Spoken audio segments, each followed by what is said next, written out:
The atmospheric regulator whirred to life as Dr. Mira Caldwell stepped into her laboratory aboard Viridian Station. The Outer Rim Research Outpost hung in orbit around the gas giant Epsilon 9, a lonely sentinel at the edge of Coalition territory. Through the reinforced viewport, the swirling amber clouds of the planet below cast a perpetual golden hue across her workspace, a constant reminder of how far they were from the heart of civilization. Mira adjusted her lab coat and pulled her dark hair into a tight ponytail, a ritual she performed each morning before beginning her work.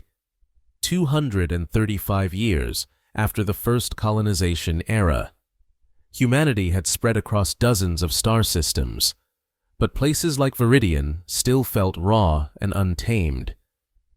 The frontier of the Epsilon Coalition was where careers were made or broken, and Mira had staked everything on her research here. "Morning status report," she commanded, and the lab's AI responded with its usual clinical precision. "Good morning, Dr. Caldwell.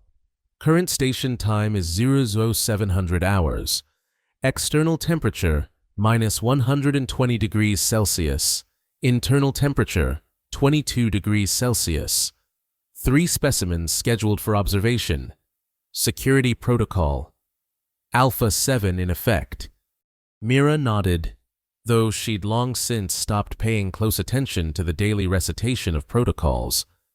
The Epsilon Coalition maintained rigid security measures on all frontier outposts, a necessity they claimed, given the unknown threats that might lurk in unexplored space. Scientific detachment was not just encouraged, but mandated.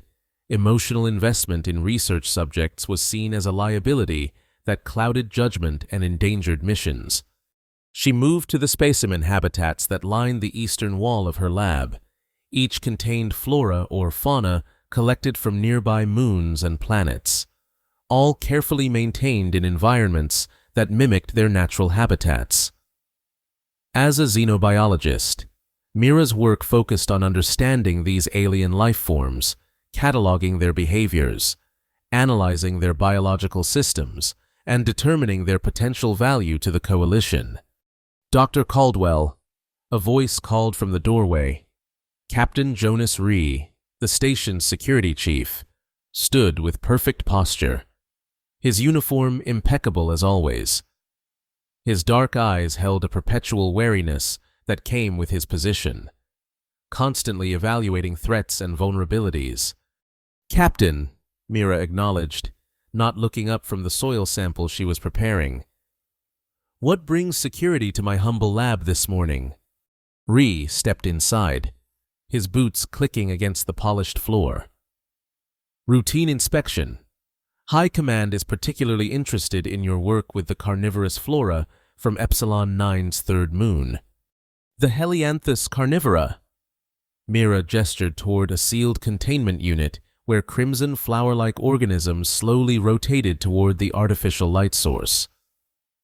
"They're hardly a security concern, Captain.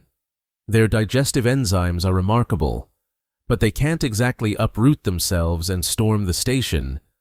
A hint of a smile tugged at Rhee's lips before professionalism reasserted itself.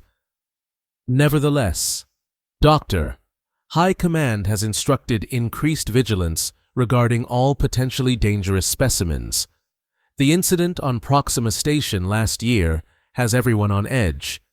Mira sighed.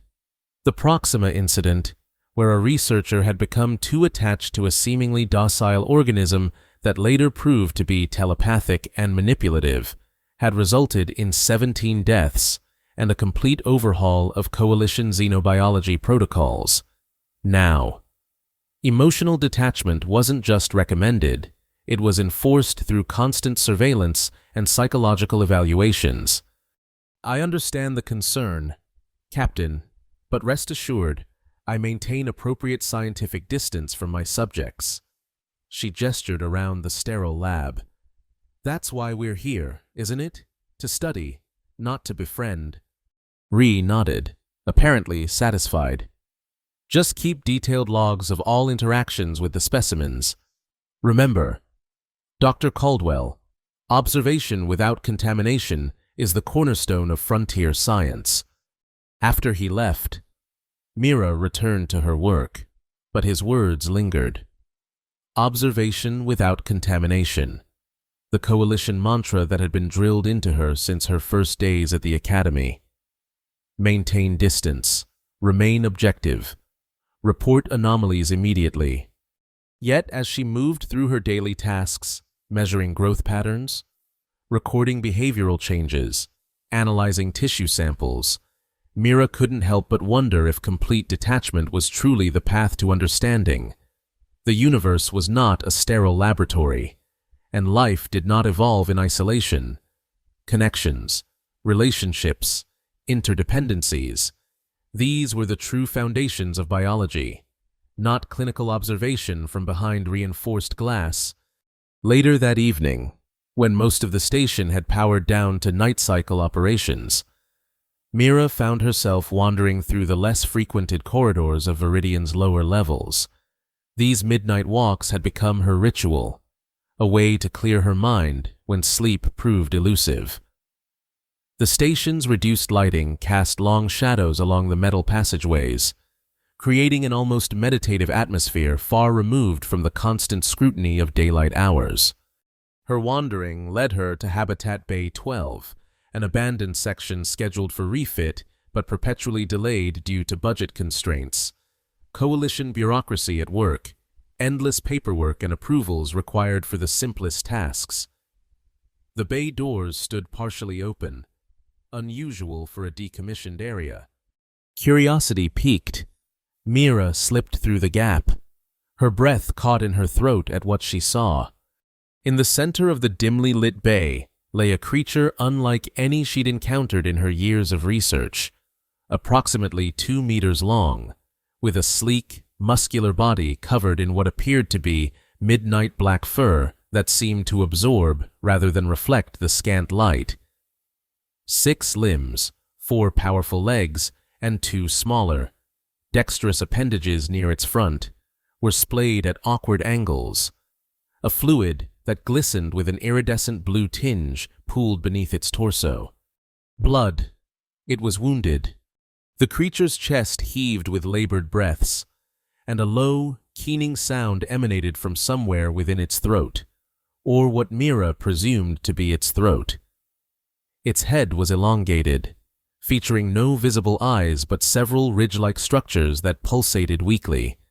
Scientific training told her to back away, seal the bay, and report the discovery immediately. Security protocol dictated that any unclassified organism found on the station represented a potential biohazard and security threat. But something else, intuition, compassion, or perhaps simple human curiosity, kept her rooted to the spot. The creature was clearly suffering, and more perplexing still, how had it gotten aboard the station undetected? Before rational thought could reassert itself, Mira found herself kneeling beside the injured being. Up close, she could see that what she'd taken for fur was something more complex, millions of fine, filament-like structures that shifted slightly. Even in the still air of the bay, the wound in its side revealed not muscle and bone, as she might have expected, but layers of what appeared to be densely packed tissue with a crystalline structure unlike anything in Coalition xenobiology textbooks. "How did you get here?" she whispered, knowing the creature couldn't understand her, but speaking nonetheless. "And what happened to you?" The creature's keening quieted momentarily, and though it had no visible eyes, Mira felt with absolute certainty that it was watching her, assessing her. In that moment, Dr. Mira Caldwell made a decision that would alter not only her future, but potentially the relationship between humanity and the unknown universe beyond their frontier. She would help this creature. She would save its life. Protocol be damned. With quick movements, she removed her lab coat and gently pressed it against the wound to staunch the bleeding. The creature flinched but didn't lash out, taking this as a positive sign. Mira activated her personal comm unit, careful to use the private channel rather than the station-wide frequency. Lab system. Prepare emergency containment habitat. Full life support. Atmospheric regulation to standard. Privacy protocols active. She paused, considering. And register a new specimen acquisition. Classification. Xenofauna unknown. Origin. Pending verification. The system beeped acknowledgement, and Mira turned her attention back to the creature. "I don't know if you can understand me," she said softly, "but I'm going to help you. I just need to figure out how to get you to my lab without being seen." As if in response, the creature's body seemed to ripple, and to Mira's astonishment, it began to contract, folding in on itself until it had reduced its size by nearly half. The effort clearly cost it. The blue fluid leaked more profusely from its wound, and the keening sound intensified. "Remarkable," Mira breathed. "Voluntary morphological adaptation." Then, more urgently, "Stop, please. You're making your injury worse." The creature stilled, its form now compact enough that Mira might be able to transport it using one of the cargo sleds kept in the maintenance bay adjacent to the habitat. It would be risky. Night shift security still patrolled the main corridors, but the alternative was leaving this fascinating being to die alone in an abandoned bay. The next hour passed in a blur of furtive movement and held breath. Twice. Mira had to divert from her planned route to avoid security patrols, the cargo sled floating silently behind her with its precious, concealed cargo. The creature remained eerily still throughout the journey, emitting only occasional soft sounds that might have been pain or perhaps communication attempts. Finally, they reached her laboratory. The doors slid shut behind them with a reassuring hiss of sealed air, and Mira engaged the privacy locks, a privilege reserved for researchers working with potentially hazardous materials. It wouldn't prevent security override in an emergency, but it would keep casual visitors at bay. "Lab system, initiate new specimen protocol," she commanded as she guided the cargo sled toward the prepared containment habitat. Full bioscan, non-invasive procedures only. As the system hummed to life, scanning beams passing over the injured creature, Mira prepared her medical kit. Coalition training had never covered treating an unknown xenological life form. Such actions were explicitly forbidden without approval from multiple oversight committees, but her background in comparative xenophysiology gave her some basis for assessment. The scans revealed more questions than answers. The creature's internal structure defied conventional biological classification. It possessed no recognizable cardiovascular system, yet the blue fluid appeared to serve some circulatory function. No identifiable respiratory organs, yet it clearly processed the station's atmosphere. Most perplexing of all, its cellular structure seemed to constantly shift and realign, as if the entire organism existed in a state of perpetual, controlled flux. "You're not from any world we've catalogued," Mira murmured as she prepared a synthetic sealant that might close the wound without adverse reaction. "But you're here now, and you need help." As she approached with the medical implements, the creature tensed visibly. Mira paused, then set the tools aside and simply extended her empty hand, palm up, stopping just short of physical contact. "I won't hurt you," she said, the words feeling inadequate yet necessary. "I'm trying to help." For long moments, nothing happened.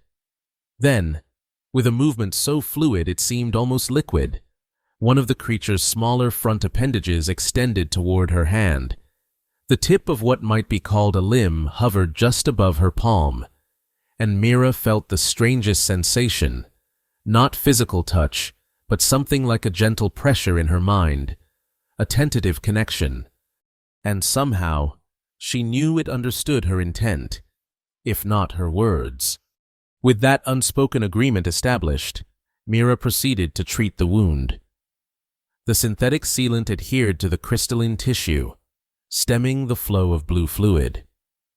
Throughout the procedure, the creature remained still, those ridge-like structures on its head pulsating in what Mira began to interpret as a sign of alertness rather than distress. When she finished, the creature made a sound unlike its earlier keening, a soft, almost musical series of tones that resonated in the small lab, without fully understanding why. Mira felt certain it was expressing gratitude. "You're welcome," she replied, smiling despite herself. "Now, you need rest, and I need to figure out what to tell the morning shift about my new specimen." As she tidied her medical supplies, Mira made another impulsive decision. "I can't keep calling you creature or specimen in my head. You need a name." She studied the being's midnight black exterior, how it seemed to absorb light rather than reflect it. "Shade," she decided. "I'll call you Shade." The ridge structures pulsated once, strongly, and Mira chose to interpret this as acceptance.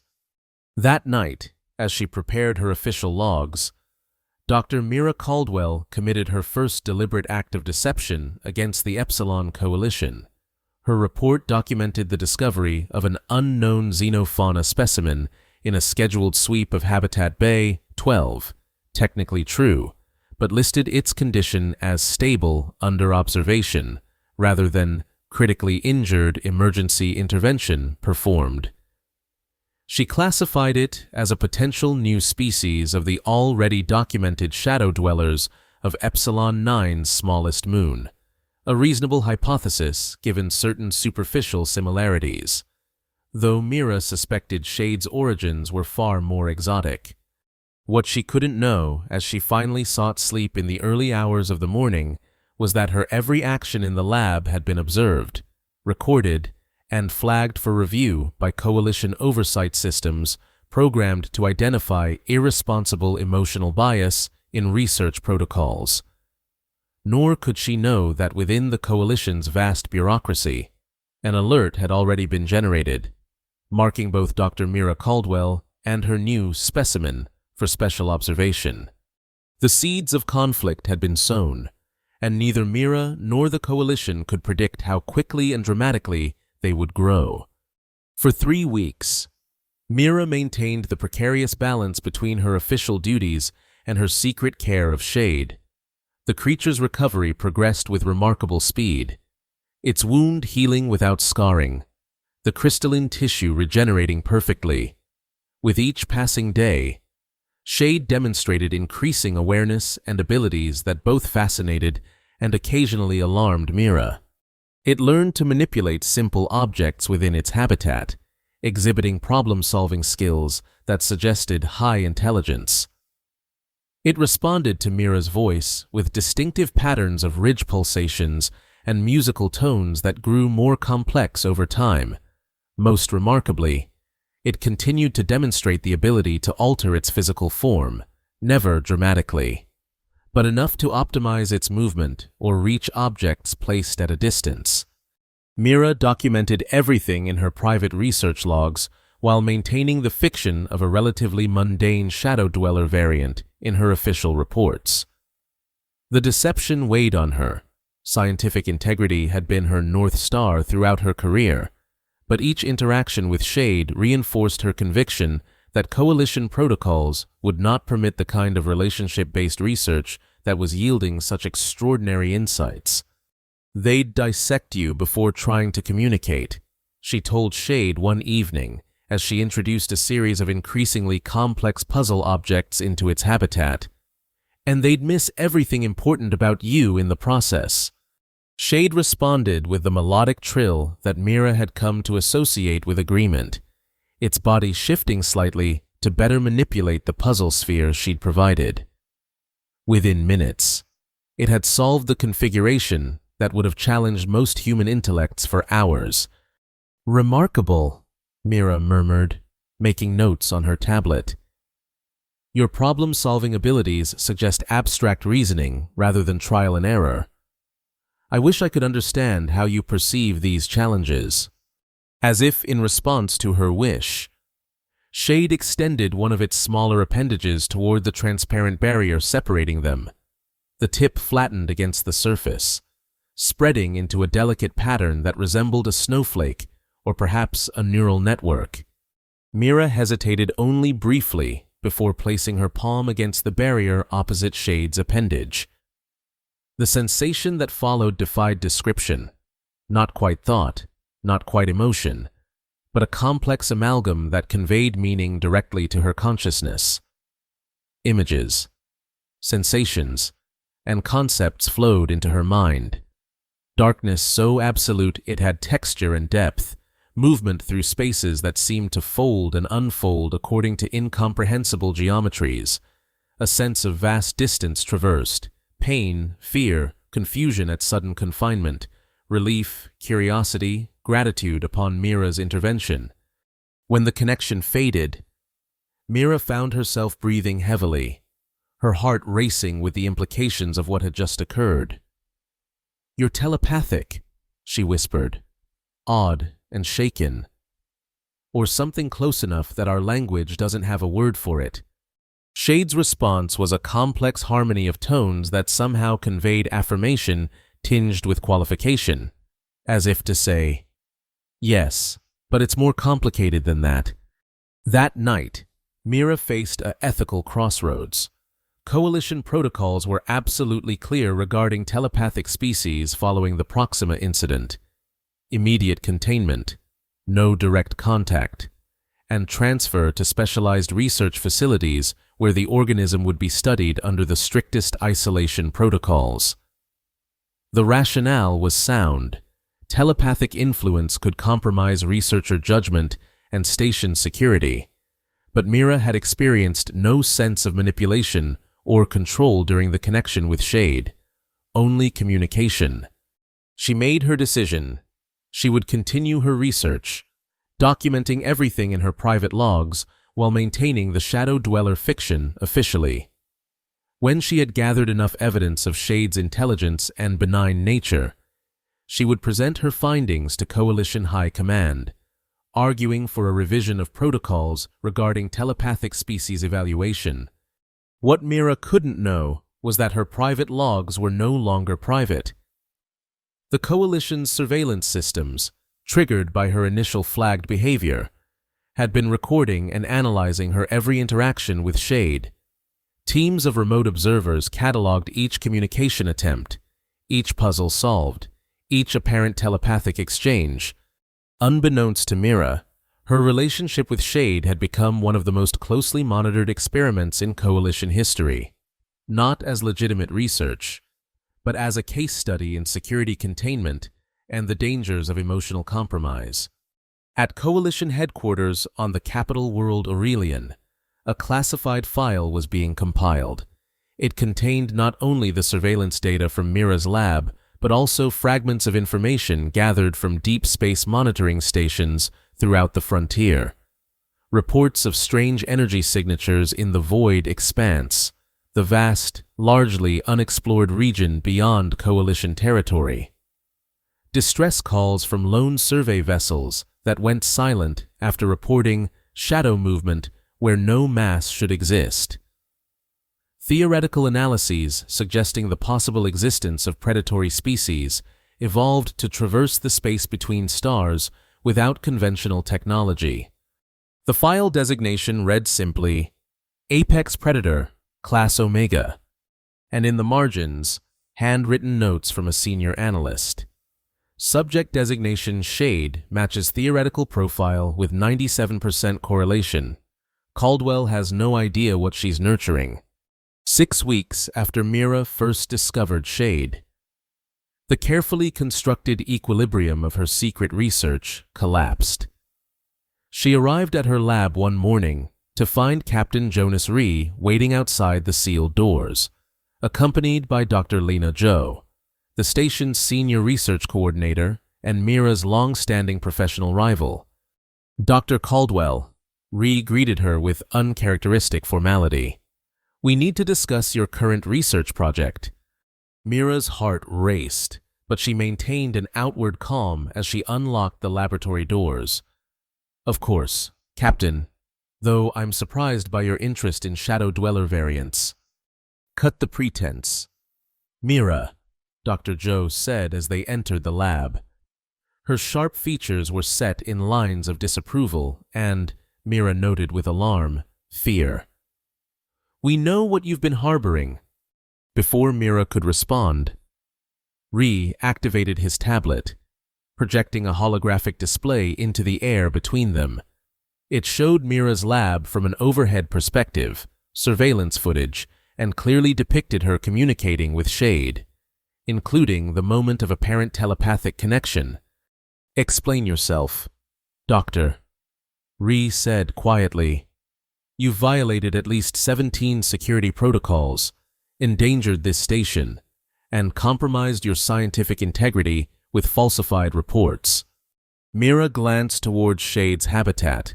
The creature was fully alert, its ridge structures pulsating rapidly as it observed the confrontation. A faint, low-frequency hum emanated from its body, a sound Mira had never heard before. "I found an injured intelligent being and I treated it," Mira said, drawing herself up to her full height. "Had I followed protocol to the letter, it would have died before any committee could approve intervention. I made a judgment call." "A judgment clouded by emotional attachment," Dr. Joe countered. "Just like on Proxima Station, have you learned nothing from history? Caldwell? That creature has been manipulating you from the start." "That's not true," Mira protested. "Shade has never—" "Shade," Joe interrupted, her voice rising in disbelief. "You've named it? As if it were a pet or companion. This confirms everything the psychological profile predicted." Captain Ree raised a hand, silencing Joe's tirade. His expression was troubled, caught between duty and what seemed like genuine concern. "Dr. Caldwell, Mira, there's more you need to know." He manipulated the holographic display, bringing up a new set of images, star charts, energy readings, and what appeared to be fragmentary transmission logs. "High Command has been tracking anomalies in the void expanse for years. Disappearances, energy signatures that don't match known phenomena, reports of encounters." He expanded one file showing the recovered log from a survey vessel. 3 years ago, the horizon went dark after reporting contact with what they described as living shadows that move between stars. When we recovered the vessel, the crew was gone, and the ship's systems contained only corrupted data and this single image. The hologram shifted to show a grainy, distorted recording. Despite the poor quality, Mira could clearly make out a form that bore unmistakable similarities to Shade, the same filament-like exterior, the same ridge structures, though this specimen was significantly larger and appeared to be in the process of engulfing what looked like a crew member.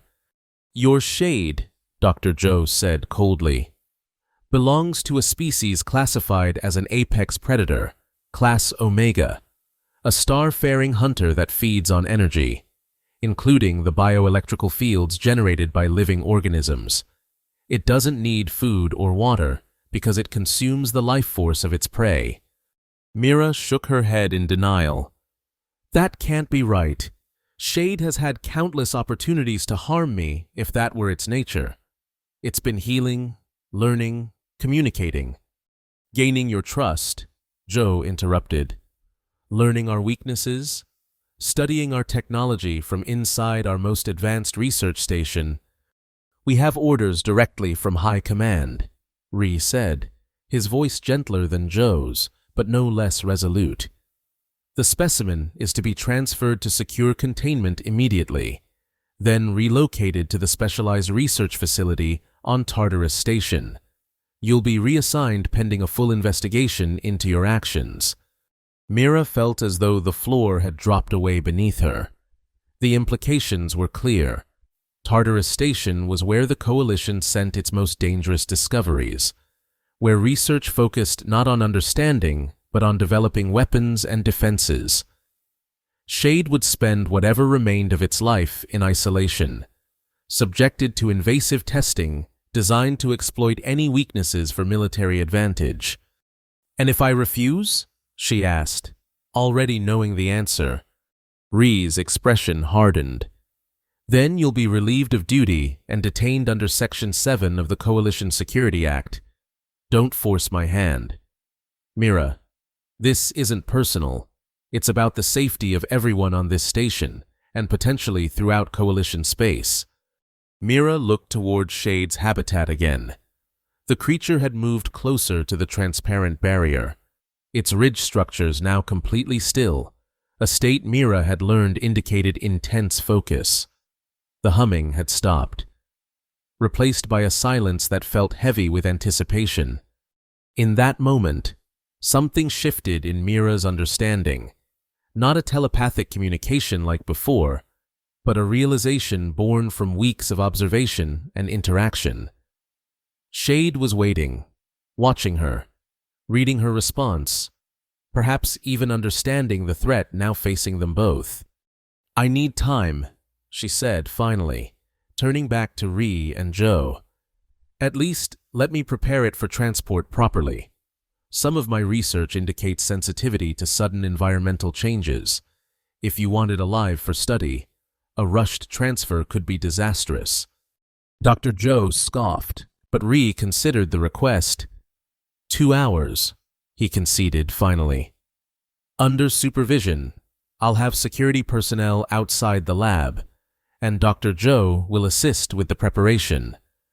"I work more efficiently alone," Mira countered quickly. "And Shade, the specimen, responds unpredictably to unfamiliar presences. For everyone's safety, I should handle this myself." Ree and Joe exchanged glances, silently debating the request. Finally, Ree nodded. 1 hour, alone, but we'll be monitoring everything through the surveillance system. Any attempt to sabotage the transfer will result in immediate intervention." After they left, Mira stood motionless in the center of her lab, mind racing through options that all seemed to lead to the same grim conclusion. Coalition security was absolute on a station this size. Every exit was monitored, every shuttle required authorization codes, and even if she somehow managed to escape with Shade, where could they go? The Coalition's reach extended across known space. She approached Shade's habitat, pressing her palm against the barrier as she had done many times before.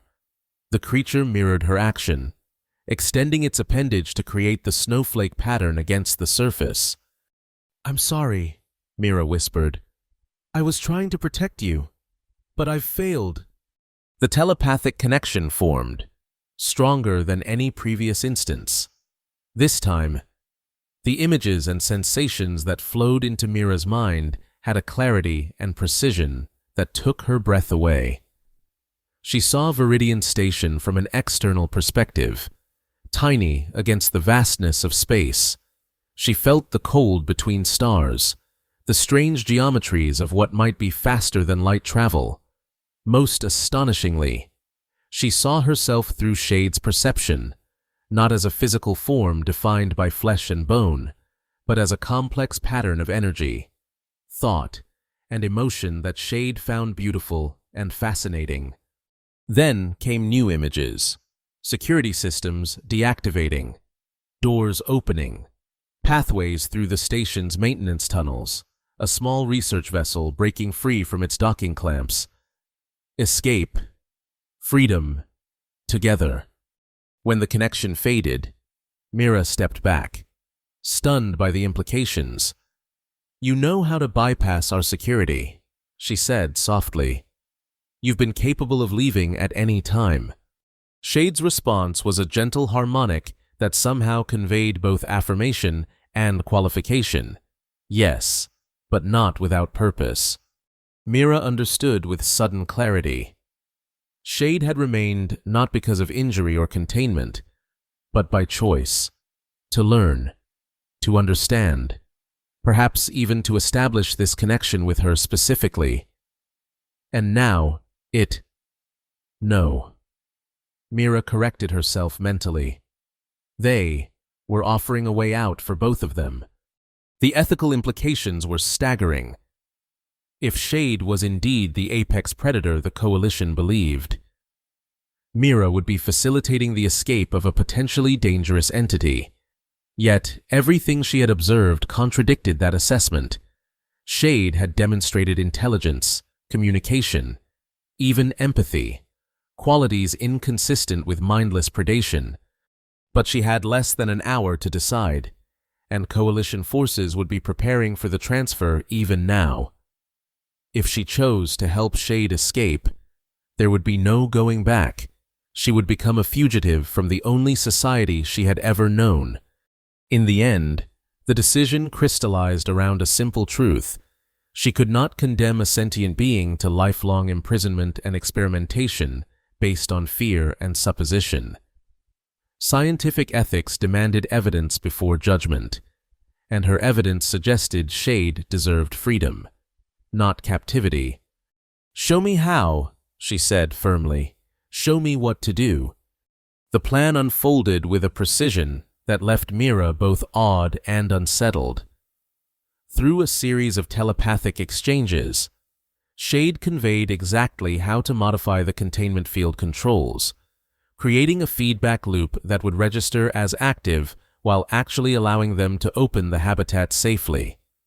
They detailed which maintenance tunnels would bypass the main security checkpoints, which systems could be temporarily disrupted through specific power fluctuations, even which research vessel would be optimal for their escape, a recent arrival with upgraded navigation systems and minimal security integration.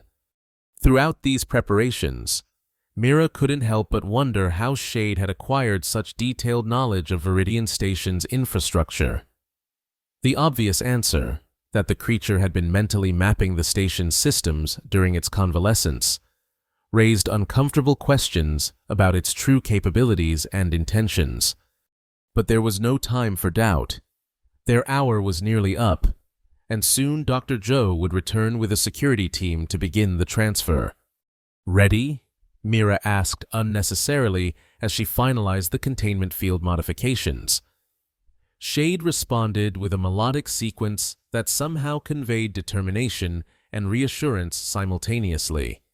With a deep breath, Mira executed the command that would begin their desperate gambit.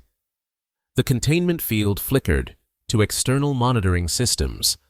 It would appear as a routine diagnostic cycle, and then Shade was free, flowing from the habitat with a liquid grace that belied its solid form. Up close, without the barrier between them, Mira was struck anew by Shade's alien beauty.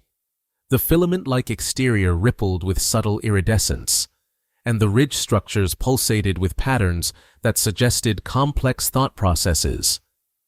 Shade extended an appendage toward her, and for the first time, they made direct physical contact. The sensation was electric, not painful, but intensely alive, as if every nerve ending in Mira's body had suddenly become more sensitive, more aware. The telepathic connection formed instantaneously, stronger than ever before, and with it came a certainty. Whatever Shade was, whatever their true nature might be, they meant her no harm. Their intentions aligned with hers: escape, freedom, discovery. Together, they moved toward the maintenance access panel hidden behind a storage unit. Mira keyed in her authorization code, which would register her presence but, according to Shade, wouldn't trigger any immediate alerts since she was authorized to be in her own lab, and the panel slid open to reveal a narrow tunnel bathed in dim emergency lighting. "This leads to the secondary power distribution hub," Mira whispered. though she knew verbal communication was redundant given their telepathic link. From there, we can access the shuttle bay through the environmental control system ducts.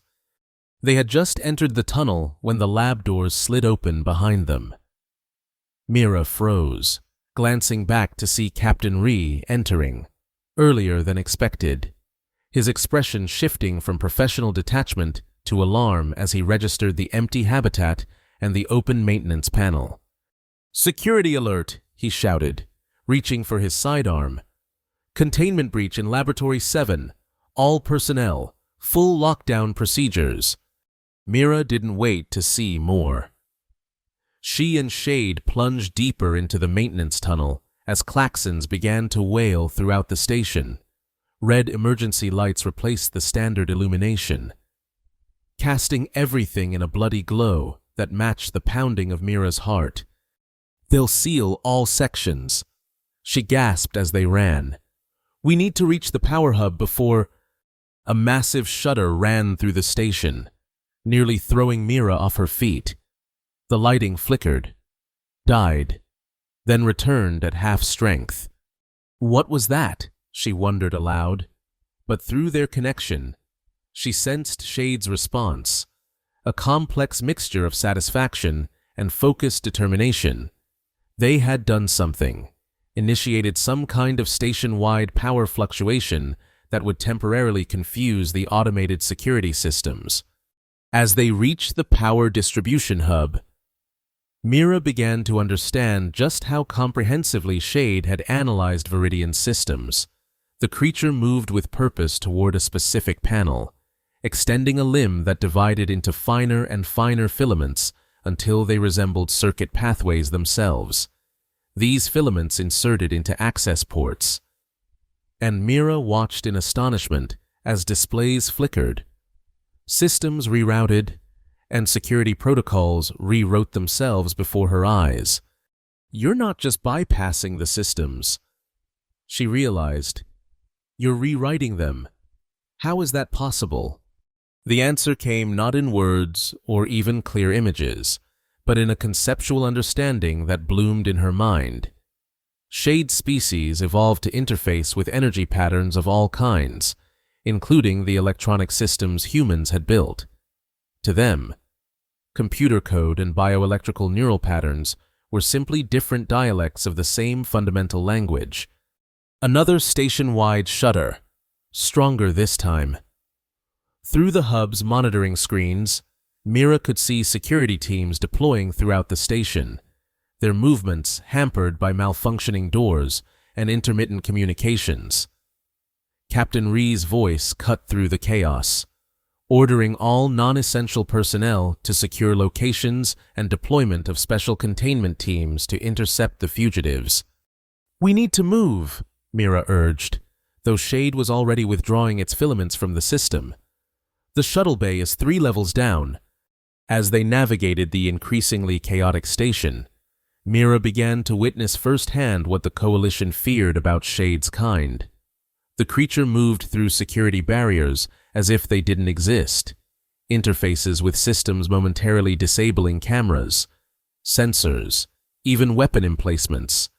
When they encountered a squad of security personnel, Shade simply shifted, its form blending with the shadows until it became nearly invisible, pulling Mira into the same perceptual blind spot through their physical connection. The guards passed within meters of them, eyes sliding over their position without registering their presence. Not true invisibility, Mira realized, but some form of sensory manipulation that affected how they were perceived. "Is this how you hunt?" she whispered once the guards had passed. "By becoming unseen." The response was complex, affirmation mixed with qualification. Yes, this was a hunting adaptation, but not for the purpose the Coalition assumed. The images that flowed through their connection showed Shade's kind moving through the void between stars, using these abilities to avoid larger predators, to find suitable energy sources without disturbing the balance of planetary ecosystems. Conservation, not predation, selective feeding, not indiscriminate consumption.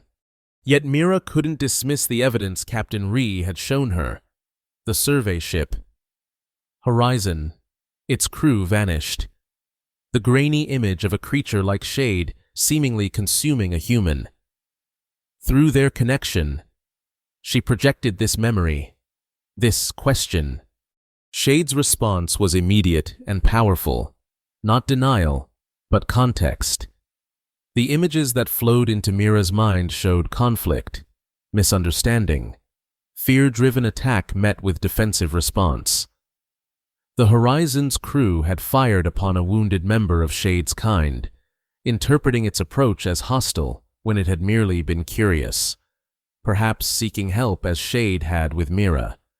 The truth, as always, was more complex than either human perspective had allowed. They reached the shuttle bay just as Dr. Zhou's voice echoed through the station-wide communication system. Attention all personnel.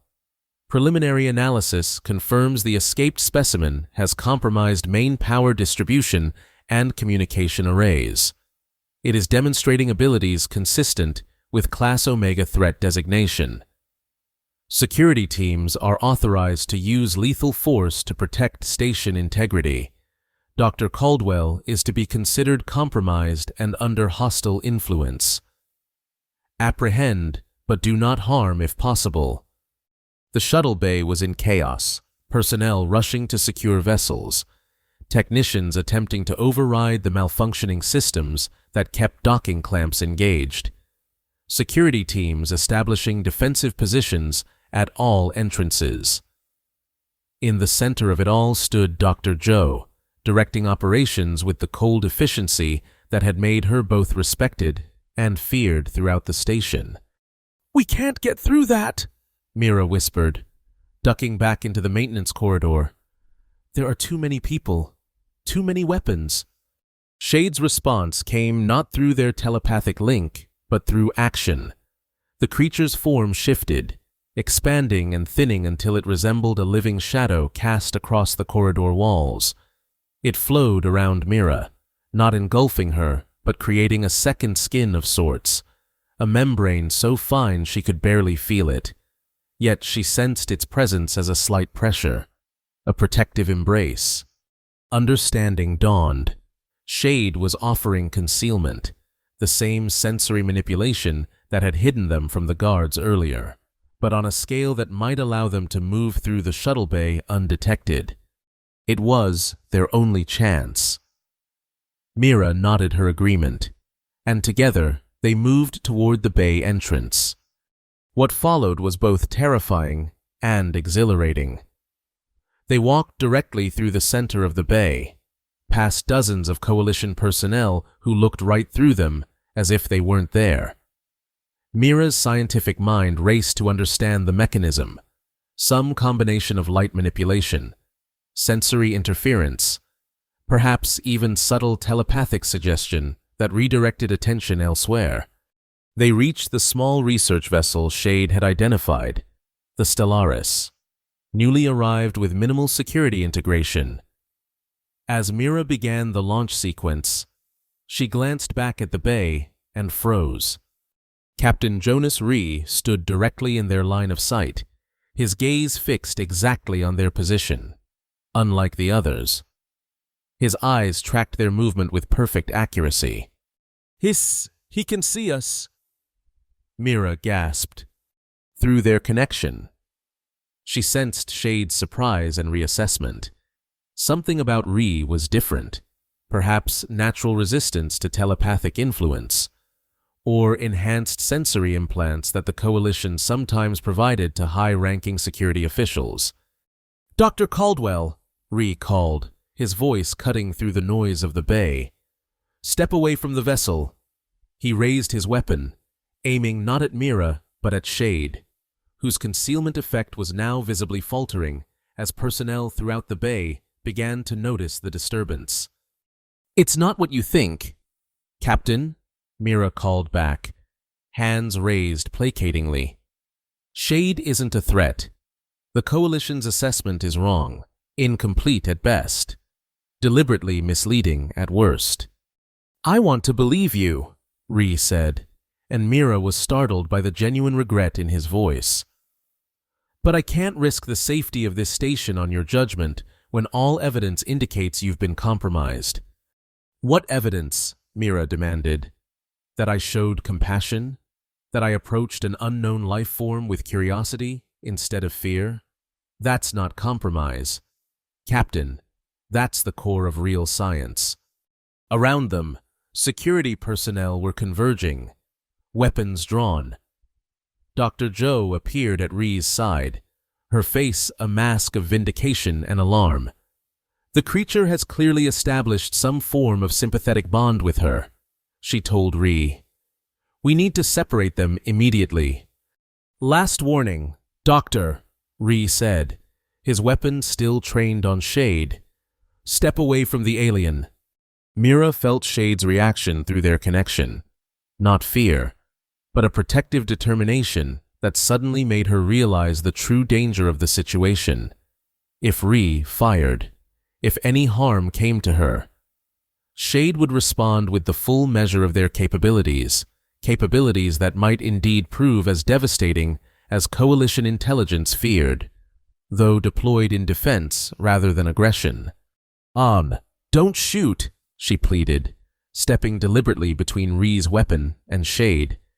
If you do this, you'll create exactly the conflict you're trying to prevent.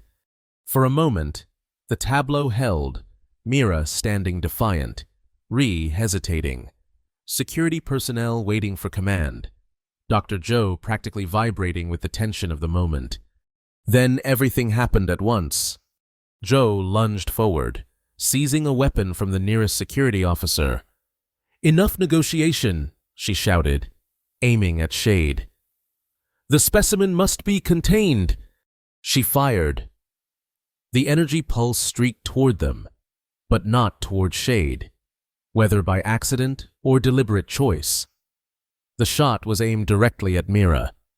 Time seemed to slow. Mira saw the pulse approaching, knew she couldn't move fast enough to avoid it. Behind her, she felt Shade's presence expand, surge forward. And then the world exploded into chaos. Later, survivors would describe it differently. Some swore they saw the creature transform into a writhing mass of darkness that engulfed everything in its path. Others claimed it moved faster than the eye could track, becoming a blur of midnight purpose as it neutralized threats with surgical precision. Security recordings, those that weren't corrupted in the subsequent system failures, showed only digital static, punctuated by flashes of movement too quick to resolve. What was clear was the result. Viridian Station's vaunted defense systems collapsed completely. Emergency bulkheads sealed, then unsealed in seemingly random patterns. Weapons systems activated, then deactivated mid-deployment. Communication arrays broadcast nothing but white noise. And through it all, the creature that Dr. Caldwell had named Shade moved with purpose and terrible efficiency, not killing but disabling, not destroying but disrupting. For Mira, the experience was fragmentary, dreamlike. She remembered the energy pulse stopping mid-air, somehow absorbed by Shade's expanded form. She remembered being pulled, or carried, or perhaps simply guided through corridors that alternated between chaos and eerie stillness. Security personnel lying unconscious but unharmed. Dr. Joe's face contorted in a scream no one could hear as systems throughout the bay sparked and failed around her. And Captain Ree, lowering his weapon at the last moment, his eyes meeting Mira's with a complex mixture of fear, respect, and something that might have been understanding. The Stellaris broke free from Viridian Station 17 minutes after the first alarm sounded. By then, the station was in complete disarray, all systems compromised, all personnel either secured in emergency shelters or incapacitated. Not dead. Mira was certain of that through her connection with Shade. The creature had disabled, disarmed, but not destroyed. As they accelerated away from the station, Mira sat in the pilot's chair, hands trembling on the controls. Beside her, Shade had resumed their more compact form, ridge structures pulsating with patterns that suggested deep thought or perhaps calculation. "What happens now?" Mira asked aloud, the question directed as much to herself as to her alien companion. Through their connection, images formed, distant stars, uncharted worlds, the vast emptiness of the void expanse where Shade's kind traversed spaces humans had barely begun to explore.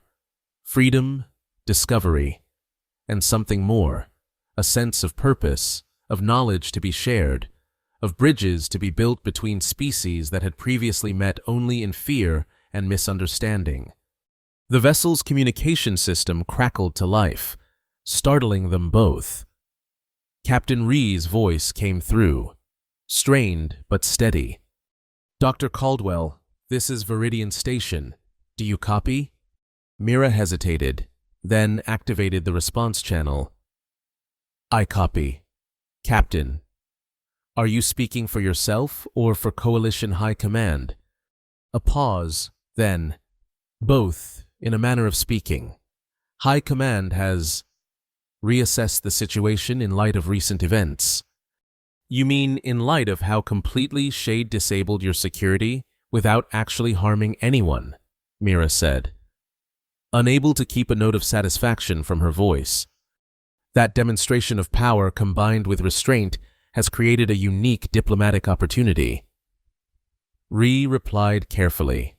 "The Coalition is prepared to negotiate rather than pursue." Through their connection, Mira sensed Shade's interest and cautious optimism. "What kind of negotiation?" she asked. "A new accord," Rhee said. "Your research has demonstrated that our approach to xenobiology, particularly regarding telepathic species, requires significant revision. High Command proposes that you and the entity designated Shade be granted autonomous researcher status, permitted to operate in unmonitored regions with the understanding that you will share non-sensitive findings regarding interspecies communication and cooperation." "And in return?" Mira asked, suspicious of the sudden change in position. "In return, the Coalition hopes to establish peaceful contact with Shade's kind and develop mutual non-aggression protocols that would prevent future misunderstandings like the Horizon incident." Mira glanced at Shade, whose ridge structures were pulsating in a pattern she'd come to associate with intense interest. Through their connection flowed a complex mixture of hope, caution, and what felt remarkably like diplomatic calculation.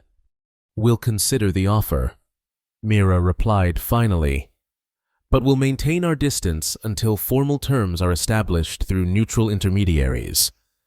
"Understood," Rhee said, and Mira thought she detected a note of respect in his voice. "For what it's worth, Dr. Caldwell, I believe you were right. About Shade, about our protocols, about what real science should be." After the communication ended, Mira turned to her companion. "So, diplomacy instead of pursuit. Not what I expected when we fled." Shade's response through their connection was multi-layered: satisfaction at the outcome, amusement at human adaptability when faced with superior capabilities, genuine interest in the possibility of broader understanding between their kinds. As the Stellaris charted its course into the unmonitored regions of frontier space, Mira realized that her impulsive decision to help an injured creature had catalyzed a fundamental shift in humanity's approach to the unknown. The Coalition's rigid security protocols and scientific detachment had been proven not just inadequate, but counterproductive when dealing with intelligence beyond human comprehension. In their place might grow something new, a xenobiology founded not on fear and control, but on empathy and connection. A science that recognized emotional intelligence as essential to true understanding rather than a liability to be suppressed. "They watched me feed you when you were injured," Mira said softly to Shade as stars streaked past the viewport. They thought I was compromised by compassion. They never understood that compassion was the only approach that could have prevented conflict. Shade's melodic response resonated through the small vessel, not just acknowledgement, but a harmony that suggested their journey together had only just begun. Beyond the frontier lay countless worlds, countless species, countless opportunities to build bridges where barriers had stood before. And perhaps, Mira thought as she felt the gentle pressure of Shade's appendage against her hand, that was the greatest discovery of all, that in the vast darkness between stars, understanding could bloom from a single act of kindness, and bonds formed across the gulf of evolution could prove stronger than the most advanced defense systems ever built. For in the end, it wasn't Viridian Station's walls that had failed to contain Shade. It was the Coalition's failure to understand that true connection transcends containment altogether. They had watched her feed the predator, never grasping that in doing so, she had transformed both the watched and the watchers in ways that would echo across the stars for generations to come.